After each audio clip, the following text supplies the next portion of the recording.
Welcome to Fall into the Vortex with Yoli, where we talk about all things love. Fall into the Vortex with Yoli. Fall into the Vortex. Hey, y'all. Thank you for being here. I am so excited about tonight, not just because I love Fall into the Vortex with Yoli, but two other reasons. Number one, this is the bonus episode of Fall into the Vortex with Yoli. And number two, there are three of the four folks who are so dear to my heart that without them, Love from the Vortex would not have been made. And that is not a hyperbole. Like, I'm for real, y'all.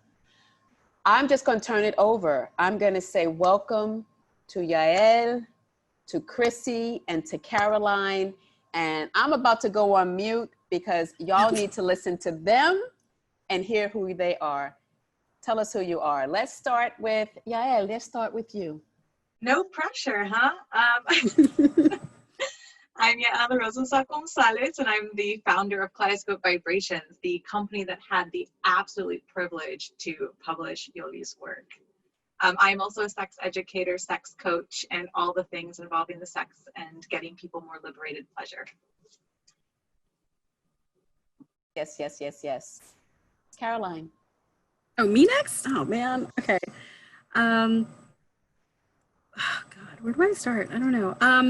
I formatted Yoli's book. I was in charge of putting Nine's illustrations on the pages and making sure that the text was all good. And so I'm very grateful for the opportunity to work on this project with Kaleidoscope and with Yoli, and Nine's beautiful art and Chrissy's wonderful editing and everything else. And I do multimedia stuff in general, just everything from like podcasting for the past almost decade to book nerd stuff. You're so like you're when so you have dope. no focus. No, you're so dope. Caroline, I'm always in awe of your Okay. humility because you're so dope. Like you say, oh yeah, I put the book together. You designed it. Like you brought Nine's work to life, incredible, beautiful work. You designed it. You made it pop in such a beautiful way. And I am so grateful for that. Can I give some context? Yes. We needed a formatter up until the point of your book. We didn't have a formatter, and I went on Facebook and was like, yo, Facebook friends, anybody have formatting skills? And Caroline's like, I don't, but I've always wanted to try that. What? And I had known Caroline from when we did a law internship together a decade ago. Yeah. Neither of us are practicing. I didn't go to school.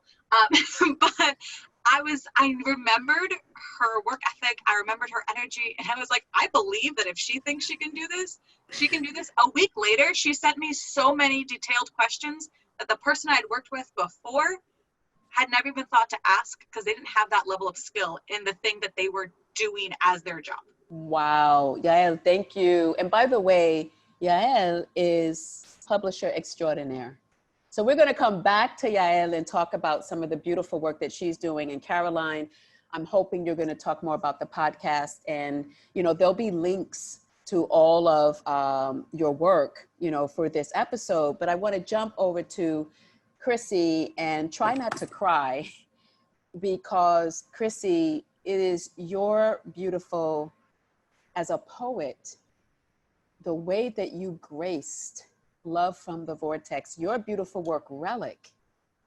You gave and poured so much into Love from the Vortex. I just want to say publicly how grateful I am that so many of those poems, all of those poems would not have been what they are without you touching them. So Chrissy, just tell us a little bit about you, who you are, and then we're going to circle back to find out, and what are you working on? Oh, thank you, Yoli. Thank you, Yael and Caroline. So like Yoli said, I am the editor for Love from the Vortex and other poems, and I've, complete privilege to have been selected to work on the project.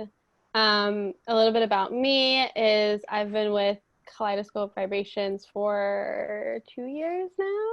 which has been really exciting. And that's been really, really amazing work to get to just be part of the team. And besides editing, like Yoli mentioned, I do write my own poetry. That's something I'm passionate about. And I'm hoping to pursue an MFA in the coming year or so. And in just my like regular everyday work, I really care about like equity and social justice. So I work for a nonprofit that fights for economic mobility for first-gen college students. Beautiful. We're going to circle back. And for those of y'all at this point, if you've seen 1 or 2 or 3 episodes, you know how we roll. So the only thing that's scripted about the show is to ask the guests, in this case, members of Team Vortex. And I want to give an incredible shout out to 19. You know, I do feel emotional. So Yael, I'm actually going to let you introduce 19, who's not with us, because when I think about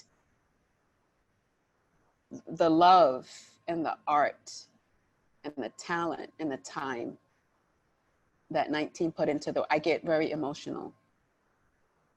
So if you don't mind just talking about the illustrator for the book. Of course, and we're actually going to hear from 19 from their own words later on. They are sending us a little paragraph, but so 19 is their art name. I met 9 a few years ago through the Center for Ethnic, Racial, and Misunderstanding, and they're just such an incredible human being. They bring this level of warmth and compassion to all of their work. And every time, because we're still in other projects, they're so willing to see, 9 is so willing to see what the author wants to create and willing to work to get there, and then produces things that you don't expect. And it's just, yeah, it's very moving. And then on the other side, 9 is incredibly organized, which things my heart. So is Chrissy. And Caroline. Type A, and yeah, this company is like a bunch of creatives and type A's. So just throwing that out there. Also, I met Chrissy years ago just through that same organization. So this is really like a family group of people. And Yoli and I met years ago too. And it just happened that we reconnected. So this just felt like really in the stars type of thing. But we will hear from 9 later. So I'll let 9 give their own words. Awesome, awesome. So tell us a little bit more. Let's go a little bit deeper. And just to remind the viewers, you know, we'll talk they'll talk about what they're working on. And then I'm asking each guest, in this case, each team member, Team Vortex, to read a poem or an excerpt of a poem and just share why they chose that poem. And then we flow. We don't know where we're going with it. And I'm so excited about that. That's right, the flow of it all. So Yael, tell us a little bit more about the book you've written. Can you also share about what encouraged you or sparked you to start Kaleidoscope Vibrations? Just talk a little bit about that process. Sure. I'm like not even sure which started first, but I wrote the book, so I can pull that up. I pulled up all the books. This is my book. Yes, and I see it in the background. Holla, that's how we do it. That's how we gotta put up that advertising all the time. But I wrote the book because I was doing these workshops, and I use my own personal stories to relate to people so that they feel seen and heard. And I am very unashamed about my sexuality and my story in general. And I have found that makes other people, even if they never talk about topics like this, feel comfortable approaching me to have those conversations. And I thought, well, a book would allow people who don't have the ability to go to a workshop because they don't move around or they don't have access to that city or what have you. And so I started the book, and then I realized I didn't necessarily want Amazon to be my publisher. That's not the feeling I wanted behind the publishing of my book.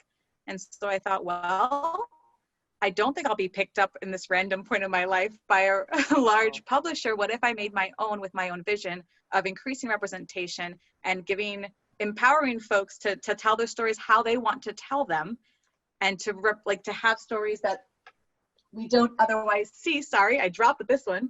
So this is called Luna Yes, Luna Si, which was written by another former student of mine.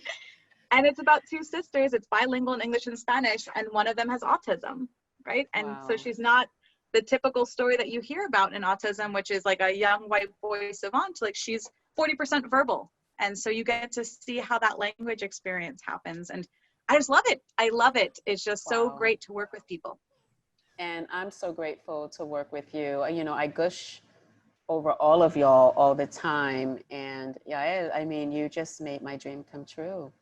And this was poems that I've been sitting on. But once I met you, that whatever it was, August or September day, and sent something to you a couple of weeks after, it gave me the impetus and the push to really write about some of those things that were happening to me while I was in the vortex, knowing that I was pushing towards something. So I just want to publicly thank you for starting Kaleidoscope Vibrations, for being who you are in the world, and for making space for our voices to be heard. So thank you for that. So grateful. Caroline, what about this podcast? Oh, I mean, I've been part of a, oh my God, this is going to sound so niche when I say it, but it's a Sherlock Holmes, like related. How cool is that? How freaking cool is that? For like 7 years. So yeah, but I mean, it's one of those things where I am just one of those personalities that just kind of picks up things and does them when they need, what needs doing, I guess. Are you a Libra? No, I'm a Scorpio. Okay. But I am not very well versed in the what's the word I'm looking for? Like the star that you're born under? That, the zodiac? Oh, astrology. Yes, I am not well versed in that stuff. Scorpios are supposed to be very sexual. That's kind of all I know. Don't quote me on Ooh. me being that. But yeah. Also born in the year of the dog for the Chinese zodiac. So I used to tell people that I was like born a bitch. But you know, that's Funny. you know. That's funny. I also That's funny. I don't know, like there's things that also attributed to the fact that I was born into the year of the dog, but neither here nor there. But yeah, no, I've been doing a lot of podcast stuff, like because you find a lot of downtime when you're not going to law school or law school. So yeah, but I have actually, so one of the weird things is that I actually did used to work in publishing, which is why I had some experience with and doing like, even the things that I used to do as a intern in law school or whatever involved things that were not lawyering necessarily, like making documentation or like making things pretty. So that's just sort of what I used to do, sort of. And because if you're going to make me do something like make a document, I'm going to make it pretty. Like that's just that there's no reason for it to be ugly. So I that's what. But let me ask you a question about that, because I just recently realized through Twitter, Caroline, that you are a phenomenal artist. So can you talk, I mean, huh? Yeah, I mean, just so can you talk a little bit about that? Maybe it's a connection, maybe it's not, but I'm thinking specifically about the book. And all of us were so meticulous. I mean, we really rose to the occasion in the roles that we played. But particularly as the book designer and just watching you work with 9 was fascinating and amazing. And it makes so much freaking sense to me now that you are an artist, because you really approach the design and the layout and the details from such a very specific artist view. So can you talk about your art? When did you realize you had that talent? And why are you posting now? Like what is happening now? When I have time. Well, I mean, you know, when I kind of have time. Part of it is we talked about the fact that my twins, I have toddlers, when my twins put a tiny, like a little crack in like our new iPad. So the iPad is like only a couple months old. Before that, I had an older iPad that's like 6 years old or whatever. But this new one is really good for drawing on. So I started drawing on it. But I've been drawing off and on since I was a baby, since I was like a child. Wow. I was, I can kind of use this as a little gloat because I don't feel that connected to my 5-year-old self anymore. But when I was like really small, I used to draw on napkins that at the restaurant that my mom used to manage. And I would draw like little houses in 3D. Like I would have the little roof, I would have a little thing, and I would like, it would go back. And somebody or other came into, like a regular came in and was like, do you know your child is drawing in 3D? And she's like in preschool. And so I don't know, but that's my, again, that's my preschool self. And I don't feel very Wow. my preschool self other than that little story. But no, But but why I've been drawing now? off and on. No, go ahead, Yael. I'm sorry. I just wanted to know why posting I now got- is so refreshing and beautiful is what I'm saying. Thank you. But I got new equipment. That's one thing. The second thing was subject matter, like what I wanted to actually draw. So the stuff that I thought I wanted to do was portraits. So I had like a George Floyd thing that Yes.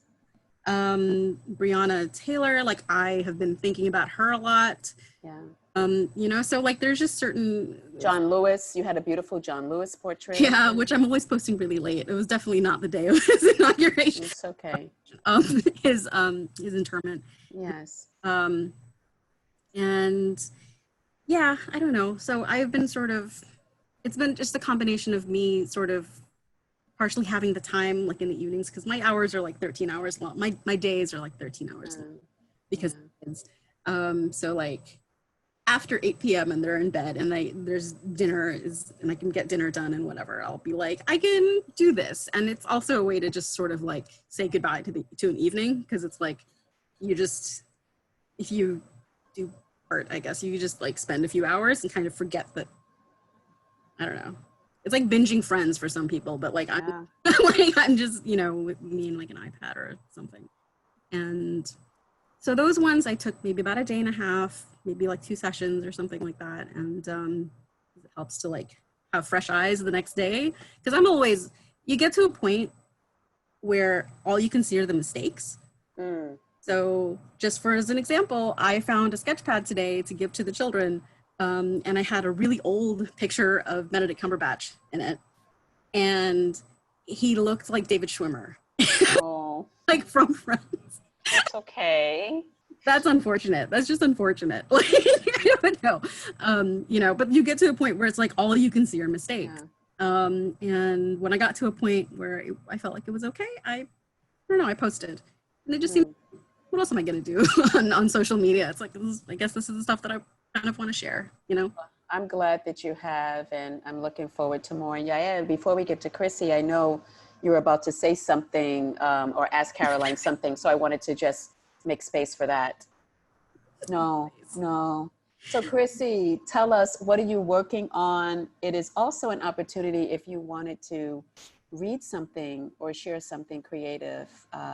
Would you like to share with us? Yeah, I'd love to. So I'm currently very slowly working on a collection and it's taking me quite some time. I think right now I'm at like page 25, but I have like 40 pages in the notes app on my phone because I'm very bad at, writing all of my stuff in there and then sitting down and doing a large transcription. Yeah. But so far the working title is A Species of Stars and Flies. And that's kind of what's taking up a lot of my energy right now. And in terms of a piece, I actually wrote a found poem from, and this is a bit of a trigger warning, I should say. So it's a found poem from the sheriff's report for the People versus Brock Turner. And I called it VO1, which is the term that they use to address the survivor, like throughout the report. And I'm happy to share it if that. Please.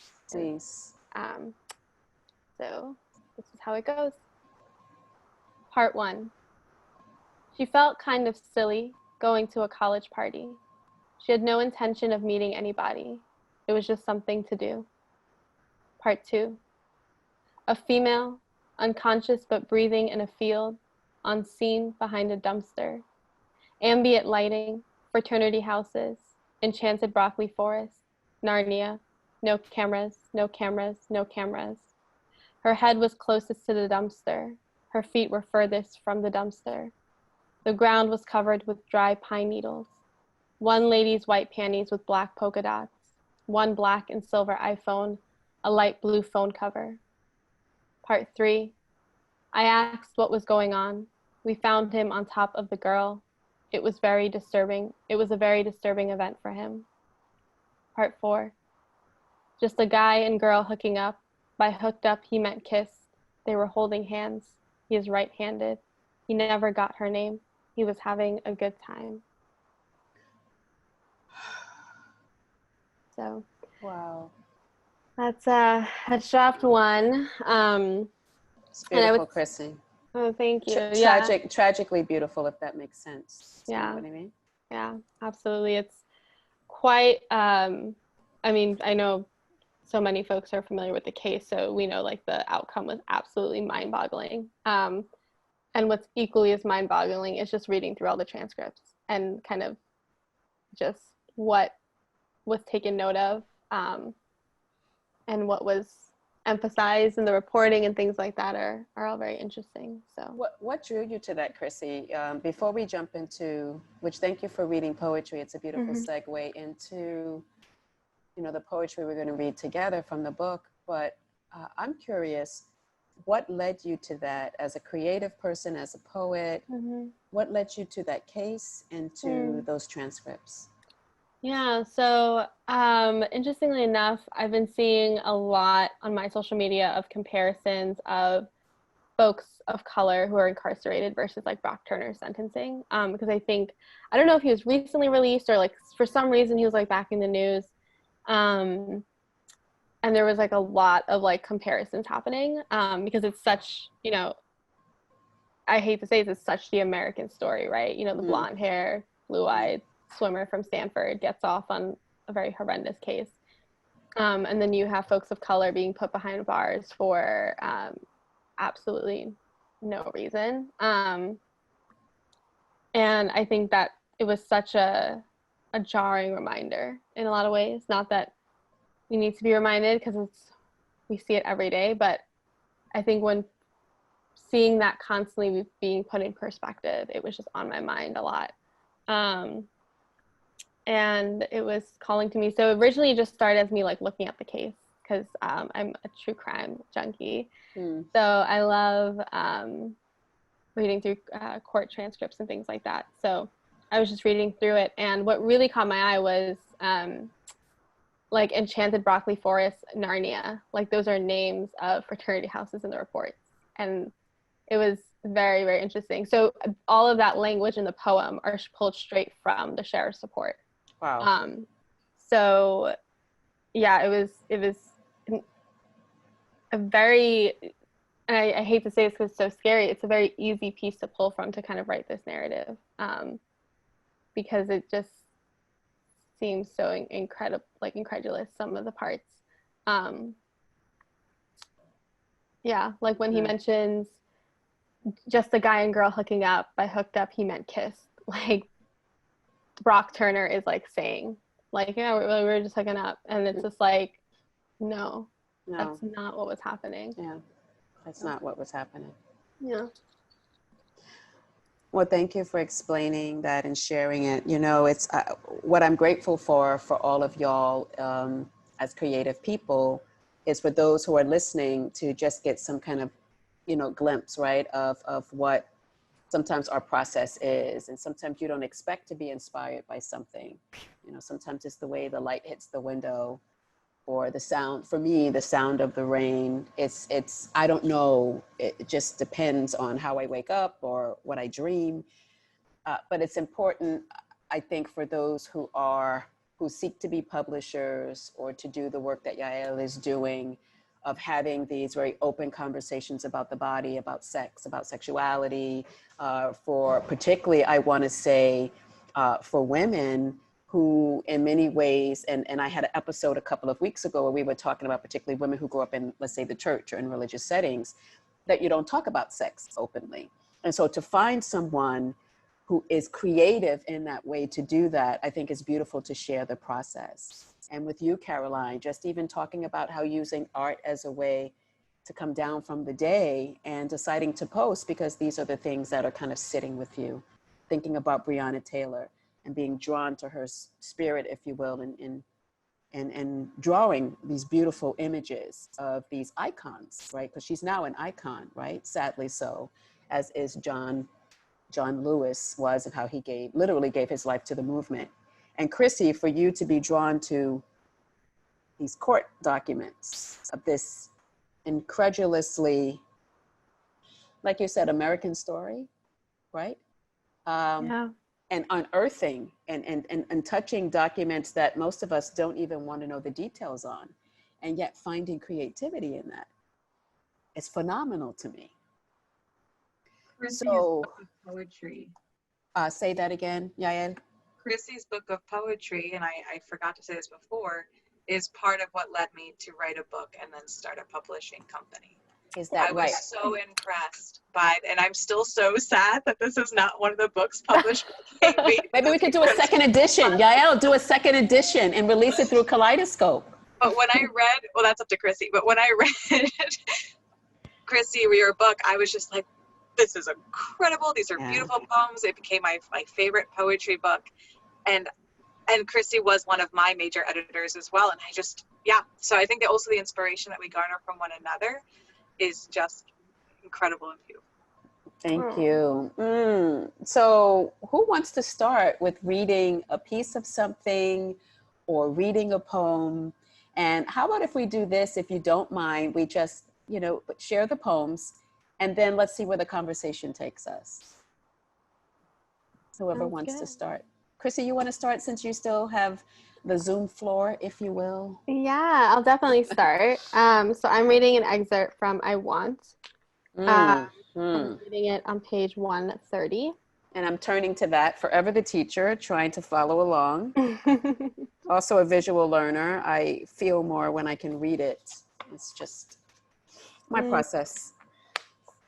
All right. I want someone to unzip my dress at the end of the night, to slip off my heels, to come undone with. I want someone to hold, to whisper things only the impulsive me says, without control, without judgment, only with ease. I want someone to embrace my togetherness, my stick-to-itness. I want someone to want me just as much as I want him, not more, not less, but in a way that is even, balanced, limitless.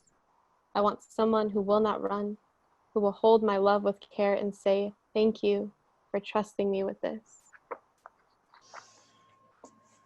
I want to thank you for that last line, Chrissy, because that last line that you edited and put in changed the entire poem. Thank you. Thank you. Gail, you feel like going next? I just decided to open up an actual copy of the book instead of the draft copy of the book because I realized there might be some changes. Oh, yeah. So if you just give me 1 second, I'm just finding the correct page for a moment of remembering. Oh, yeah. Let's help Yael out. That is Salvador. No, that's Angel. I got it. Okay. Yes, 36. I got it. Perfect. Okay, but I am starting on page 37. Okay. Moments of intimacy, if I'm honest, became work, a means to an end, a service to cure your anxiety, a way to serve, be compliant, and remember that my body was an offering. In your temple, it lost meaning for me. And when the other losses came, year after year after year, you told me, well, it wasn't a real baby anyway. And I realized that I didn't know you anymore. But the woman in my life saved me. They gave me hope that even if I could not bear a child, I was a woman to be respected, loved, cared for, believed in. I had purpose beyond motherhood and wifehood, and this quest I began. The beginning of my liberation and the end of our journey.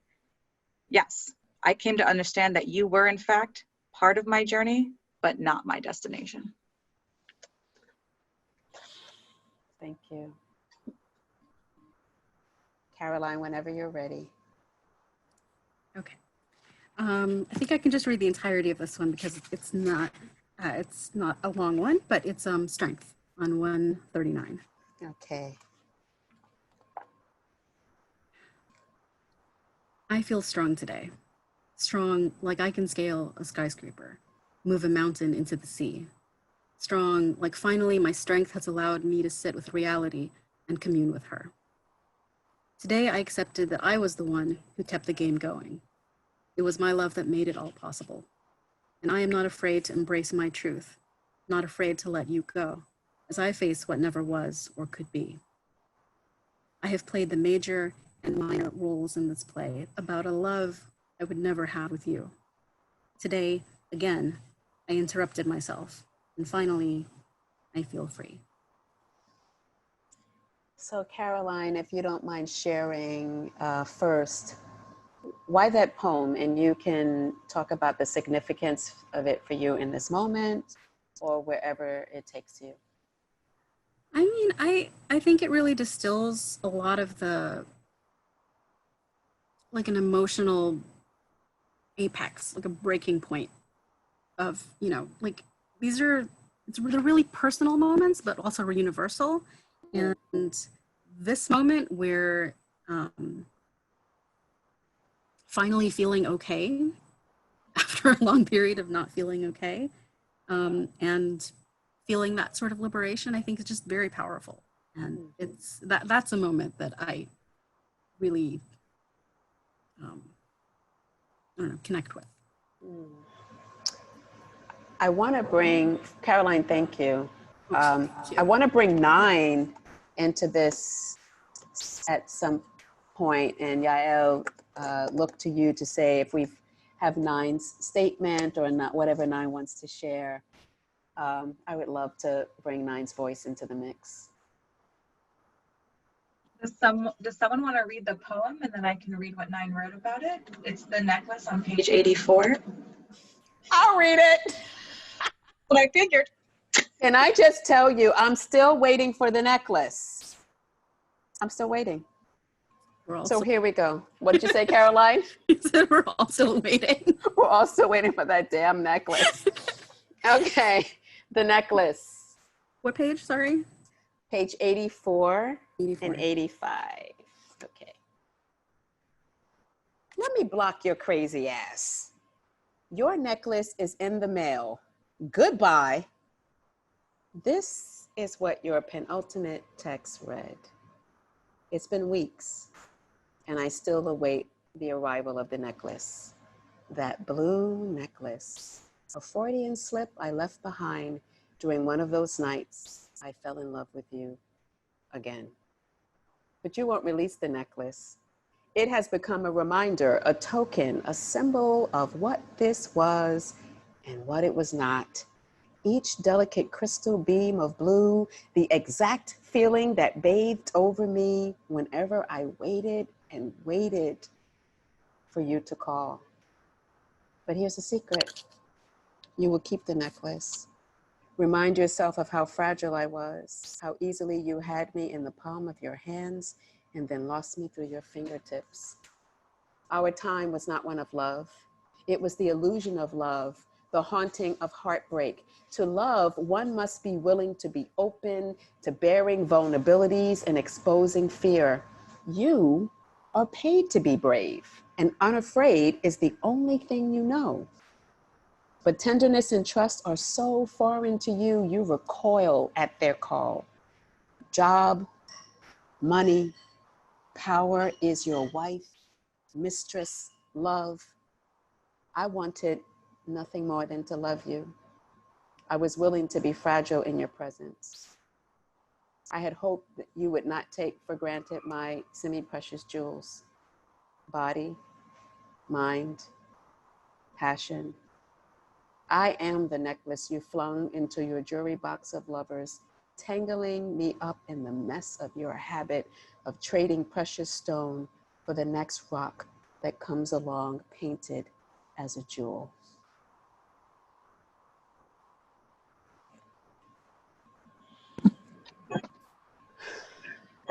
So Nine, the Nine's ever organized in beautiful fashion, has like a nice piece by piece to share.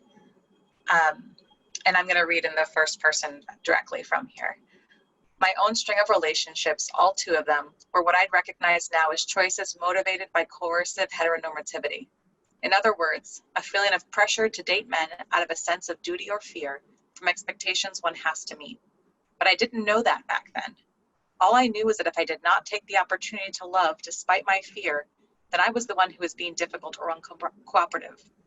I thought for all 5 years, the relationship that traumatized me, that love was about repeatedly giving things up to make things work, and that this meant refusing myself any right to explore my gender or sexuality in order to make someone else happy.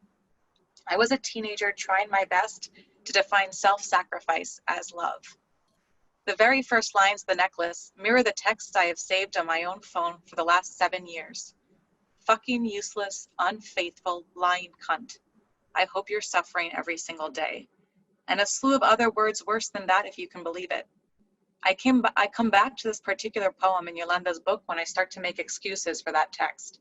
I come back and reread, I wanted nothing more than to love you. I was willing to be fragile in your presence. I had hoped you would not take for granted my semi-precious jewels, body, mind, passion. I take solace in the stanza, our time was not one of love. It was the illusion of love, the haunting of heartbreak. To love, one must be willing to be open to bearing vulnerabilities and exposing fear.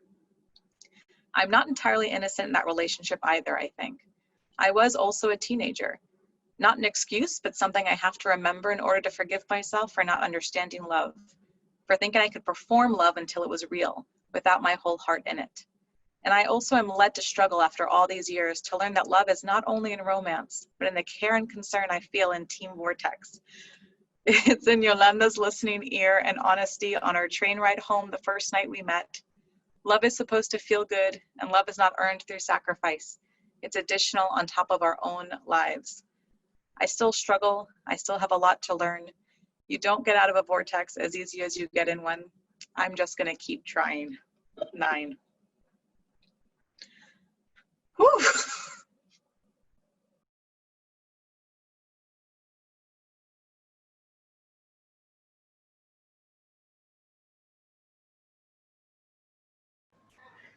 Thank you, 9. I had not read that in advance.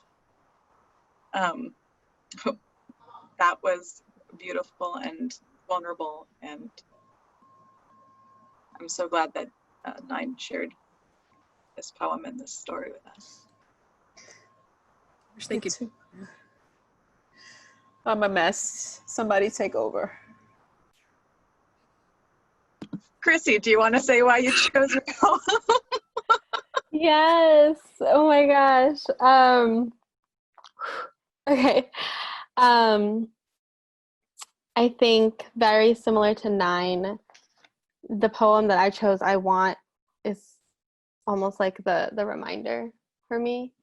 I think my nature as a person is to give. I love to just give and show up for people and bring joy and light into a space.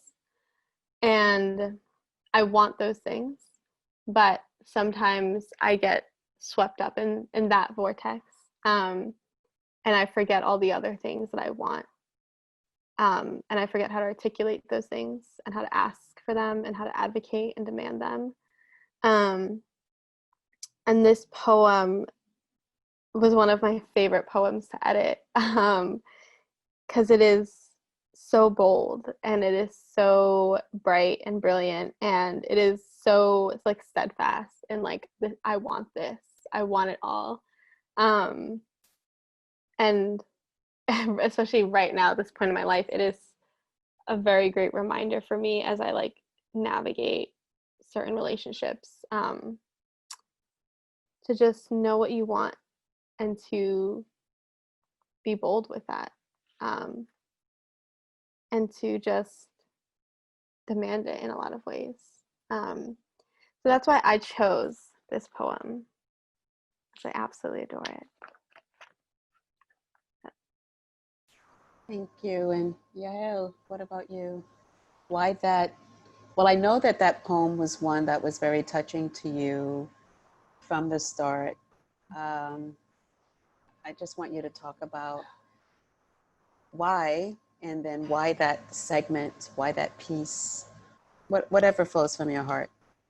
It's funny, I think in hearing other people's explanations for why, it filled in mine, and that I don't think I really knew why.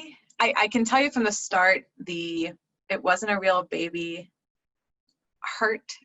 When I was younger and I was sexually active, I wasn't yet doing anything that could get me pregnant, but my father was like, well, what if you get pregnant? You'll have to have an abortion. And I burst into tears over my unborn, uncreated child. And my father would never have pushed me into an abortion, just to be clear. He's a lovely man.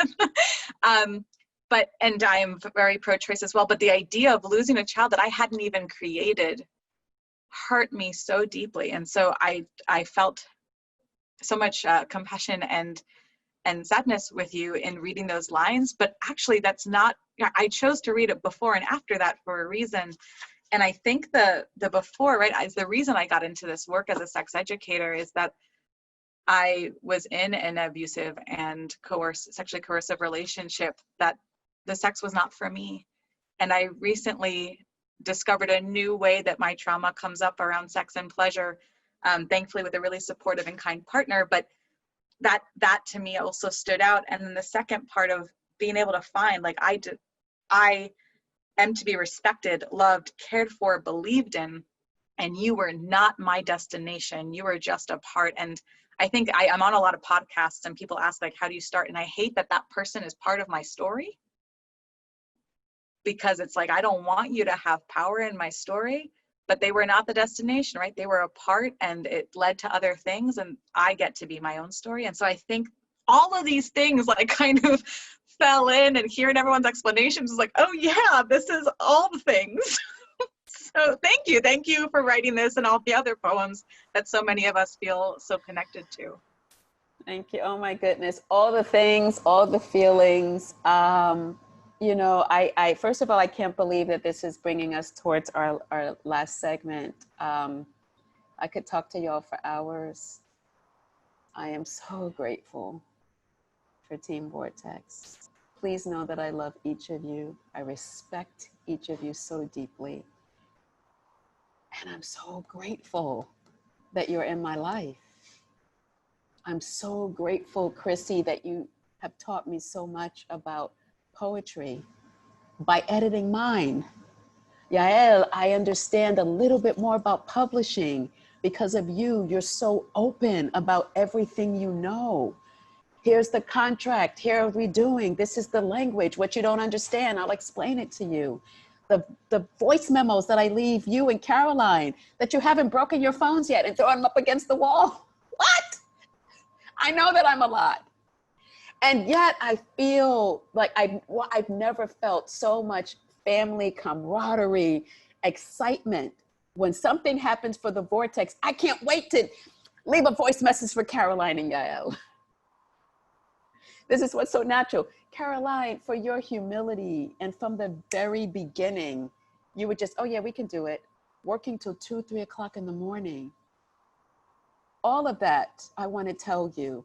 And 9, I love you deeply. All of that has touched me.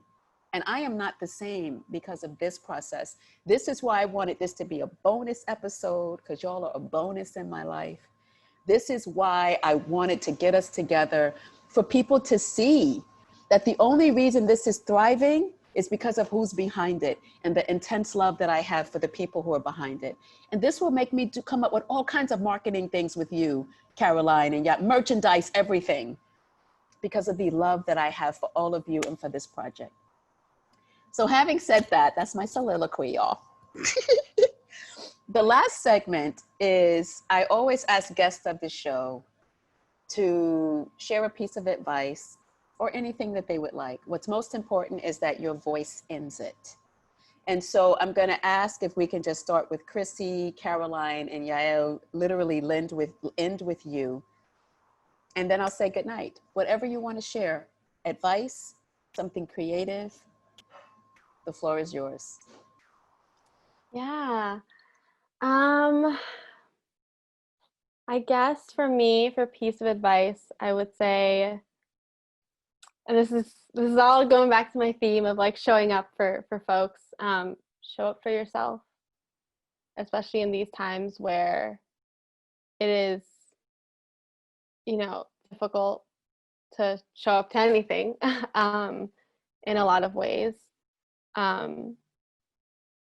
Have enough love and care to show up for yourself, and to learn that the most beautiful romance you can romanticize is the one you have with yourself. And I'm sounding very cheesy right now, but I think these past few months we went from being very isolated to now everything with, and I know folks are like calling this a second civil rights movement.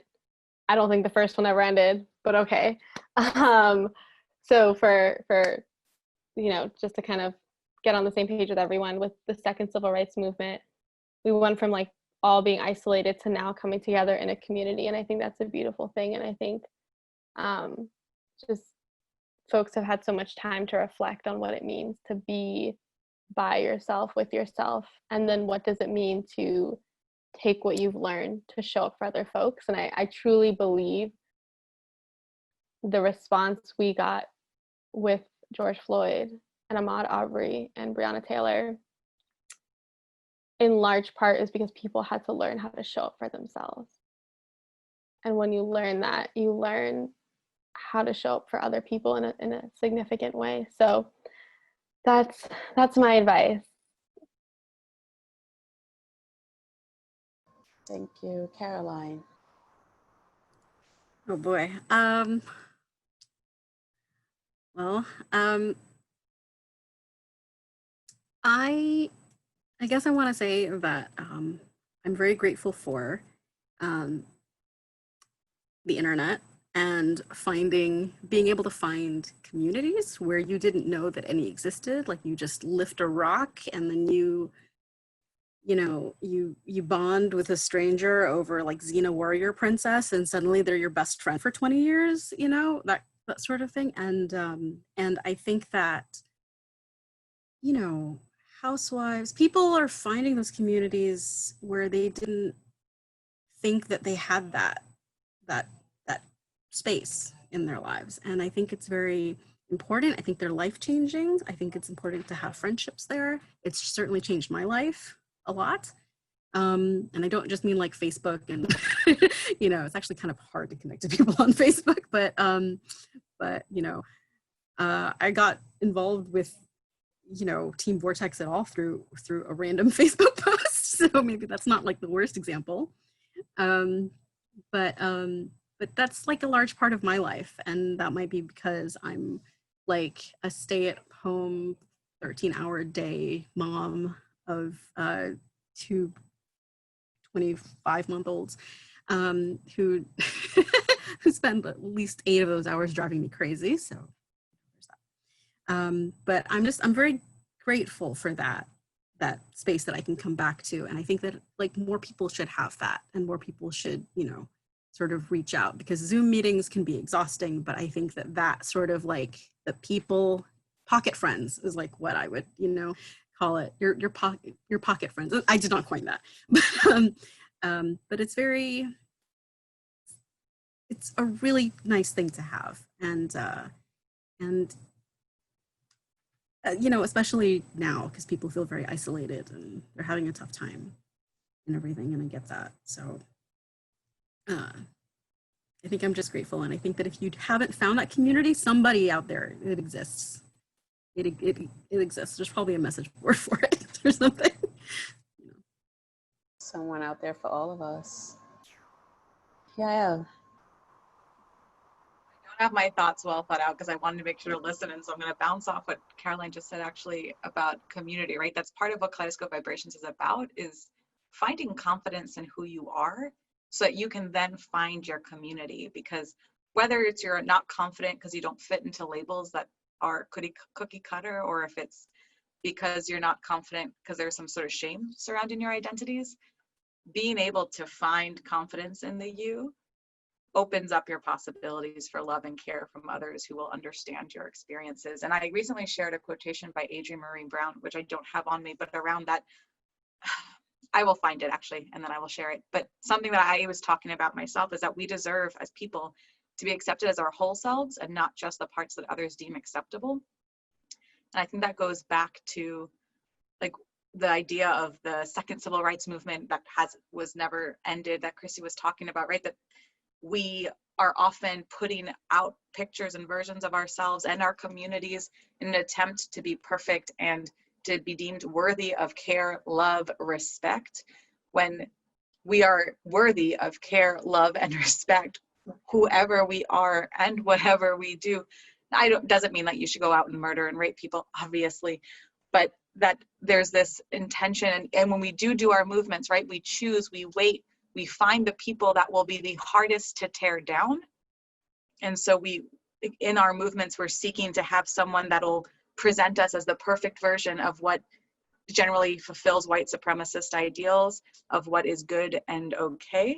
And so I think that we really need to push this idea that you are good, and so you stole from your local shop, or like you've been caught doing these things, like you still matter. And I found the quotation by Adrienne Marie Brown because I once was in this cross-political dinner, and this man said, well, the reason people are in affinity groups is because it makes them feel cool. And I got so upset. It's like, the reason we're in affinity groups is because we share trauma. And you don't have to explain your trauma to the people in your own affinity group because they get it.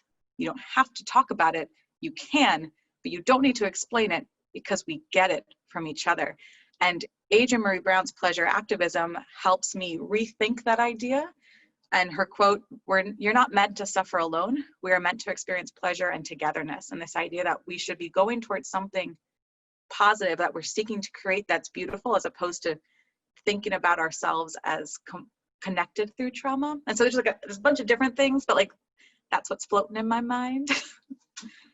Y'all gonna wait to get so deep when it's the end of the show. Now we need part 2, 3, 4, 5, 6, 7, 50, 11.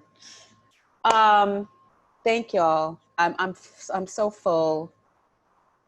Thank Team Vortex, 19 McLean, Yael Rosenstock Gonzalez, Caroline Rinaldi, and Chrissy Ramkaren. Did I say it right, Chrissy?